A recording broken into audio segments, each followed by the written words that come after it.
Hey everyone, welcome back my YouTube channel. आज मैं आपको स्टैटिक जीके का एक बेस्ट ही जो है भारतीय संगीत उसका पूरा इतिहास बताऊंगी। ये जो कि है एसएससी एमटीएस या एसएससी सीजीएल के लिए बहुत ही इम्पॉर्टेंट क्वेश्चन होता है।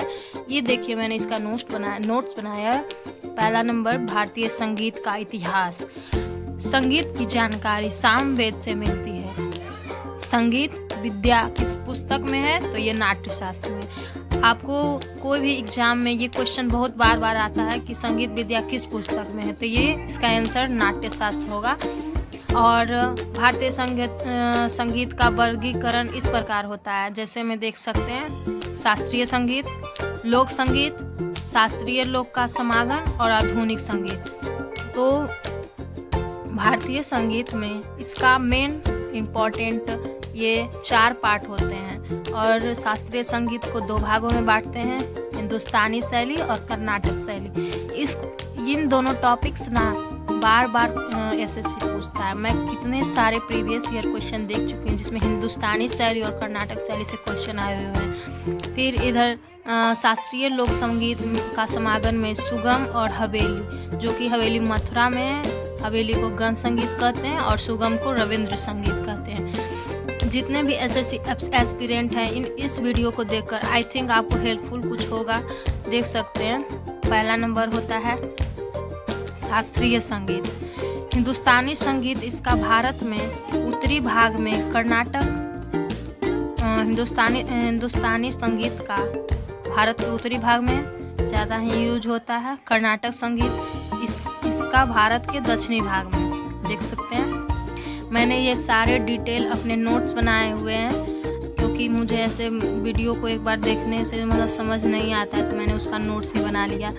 और आप लोगों के लिए भी मैंने इसका एक अलग से वीडियो बनाया हुआ है। दोनों संगीत नाट्यशास्त्र से जुड़े हुए, क्योंकि क्वेश्चन अगर पूछेगा हिंदुस्तानी संगीत किस बुक से लिया गया है तो नाट्यशास्त्र, और कर्नाटक संगीत किस बुक से लिया गया है तो नाट्यशास्त्र। लेकिन इनमें जो जुड़े थे, लेकिन इन दोनों का ना 14वीं सदी में मतलब अलगाव हो गया, दोनों मतलब अलग अलग हो गए। हिंदुस्तानी शाखा में शुद्ध स्वर सप्तक था या प्राकृतिक स्वरों को अपनाया गया।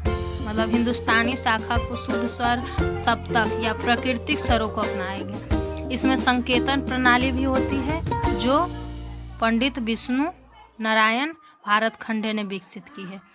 अगर आपको क्वेश्चन अगर पूछे एग्जाम में कि हिंदुस्तानी संगीत किस प्रणाली से होती है, तो आप बताएंगे ये संकेतन प्रणाली से होती है, और ये पंडित विष्णु नारायण भारत खंडे ने विकसित की है। एग्जाम में ये मोस्ट इम्पॉर्टेंट क्वेश्चन बनता है। इन्होंने जो पंडित विष्णु नारायण भरत खंडे थे, इन्होंने कहा कि रागों के मूल 10 ठाट हैं। रागों के मूल 10 ठाट हैं। और ये क्वेश्चन आता है कि रागों के कितने मूल हैं, तो 10 ठाट हैं। धूप्रद, धमार, घेरी, ख्याल और टप्पा, चंतुरंग, रससागर, तराना, सरगम और ठुमरी। जो 10 शैली है, मैंने आपको कहा ना रागों के मूल 10 ठाट हैं, तो ये 10 ये इन सारों में से हैं जो सब हिंदू शैली से होते हैं। हिंदू शैली में आपका क्वेश्चन आता है कि ध्रुपद किस शैली से है, धमार किस शैली से है, तो आपको ये इम्पोर्टेंट लगता है, इसको हमेशा के लिए याद कर लेना। ध्रुपद हिंदुस्तानी शैली। प्रमुख ध्रुपदक गायक अमीर खुसरो, खानी हरिदास। ये क्वेश्चन बार बार पूछता है एसएससी कि हिंदुस्तानी में ध्रुपद के गायक कौन है, तो अमीर खुसरो हैं, खानी हरिदास हैं। ध्रुपद के मियाँ तानसेन, बेजू बावरा, नौबत खान, गुण समुद्र, ये सारे हैं जो ध्रुपद के गायक हैं। दूसरा में है ख्याल शैली। ख्याल शब्द फारसी से लिया गया है, जिसका अर्थ होता है विचार या कल्पना। ख्याल को फारसी शब्द से लिया गया। इसको मोस्ट इम्पॉर्टेंट ही टॉपिक बनाना, क्योंकि ख्याल से क्वेश्चन पूछता है कि किस शब्द से लिया गया, तो फारसी से लिया गया है। 15वीं सदी में हुसैन शाह सरकी जौनपुर सल्तनत के शासक और संरक्षक थे। असाधारण ख्याल रचनाएं भगवान कृष्ण की स्तुति में की गई है।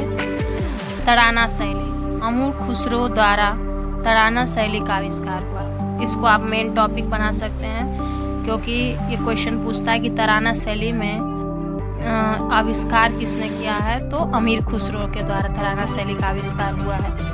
विश्व के एक प्रसिद्ध तराना गायक मेवाड़ी घराने के पंडित मोहन शर्मा, प्रसिद्ध तराना गायक अगर पूछे तो मेवाड़ी घराने के पंडित मोहन शर्मा जी। हिंदुस्तानी संगीत का अर्धशास्त्रीय शैली, कुछ प्रमुख अर्धशास्त्रीय शैली जैसे ठुमरी, टाम्पा और गजल। ठुमरी उत्तर प्रदेश से, आपको पूछे ठुमरी किस शहर से है तो उत्तर प्रदेश से, ये कथक से जुड़ी हुई है। ठुमरी गायन की सबसे प्रसिद्ध आवाज़ बेगम अख्तर की है। ये इसको आप मेन पॉइंट बना सकते हैं कि ठुमरी गायन का सबसे प्रसिद्ध आवाज़ किसकी है, तो बेगम अख्तर की है। बेगम अख्तर थी जो कि गजलों की मल्लिका कहते हैं, उसका नाम गजलों की मल्लिका से भी जानते हैं। ये भी क्वेश्चन पूछ सकता है कि गजलों की मल्लिका कौन है, तो बेगम अख्तर है। पूरब अंग ठुमरी की गिरजा देवी और छन्नू लाल मिश्रा। सोवागुई ठुमरी की रानी, गिरजा देवी को ठुमरी का रानी भी कहा जाता है। भारत का पहला गजल लिखने वाले अमीर खुसरो थे। इसको आप मेन पॉइंट बना सकते हैं। भारत का पहला गजल किसने लिखा, अमीर खुसरो ने। भारत का पहला गजल किसने लिखा, अमीर खुसरो ने। इस तरह से आप 2-3 बार बोलेंगे ना तो आपको पॉइंट याद होते जाएंगे। गजल से जुड़ी हुई कुछ हस्तियाँ, मोहम्मद इकबाल, मिर्जा गालिब, रूमी, हफीज, राहत इंदौरी, फराक गोरखपुरी, वसीम बेलरबी, कुंवर जगजीत सिंह, मन्ना डे, भूपेंद्र सिंह, मनहर उदास, पंकज उदास, अमानी, बेगम अख्तर, मल्लिका गजल। Thanks for watching this video. अगर आपको बिहार से बने हुए